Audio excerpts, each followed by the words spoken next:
For more on personal responsibility, and in Hebrews chapter 12, verse 3, for consider him who endures such opposition from sinners against himself, lest you become weary and faint in your lives.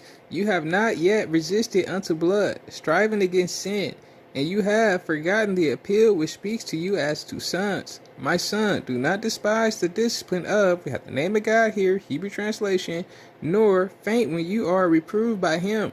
For whom, we have the name of God again, loves, he disciplines, and flogs every son whom he receives. If you endure discipline, Elohim is treating you as sons. For what son is there whom a father does not discipline? But if you are without discipline, of which all have become sharers, then you are illegitimate and not sons. Moreover, we indeed have fathers of our flesh disciplining us, and we pay them respect. Shall we not much rather be subject to the Father of spirits and live? For they indeed discipline us for a few days as seemed best to them, but he does it for our profit, so that we might share his apartness.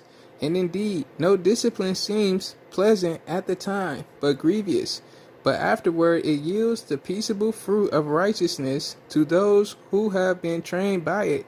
So strengthen the hands which hang down, and the weak knees, and make straight paths for your feet, lest the lame be turned aside, but instead to be healed. Pursue peace with all, and pursue a partners without which no one shall see the master. Wow, just an incredible section of scripture, and I encourage you to read that entire chapter. Endure discipline. Are you without it? Well, I highly consider that you read verse 8. You need to consider that. Verse 12 tells you what to strengthen. Verse 14, pursue peace with all, and the partners. Don't you want to see the master? And remember, don't grow weary and resistant unto blood. In Leviticus chapter 17, verse 11, for the life of the flesh is in the blood, and I have given it to you upon the slaughter place to make atonement for your lives.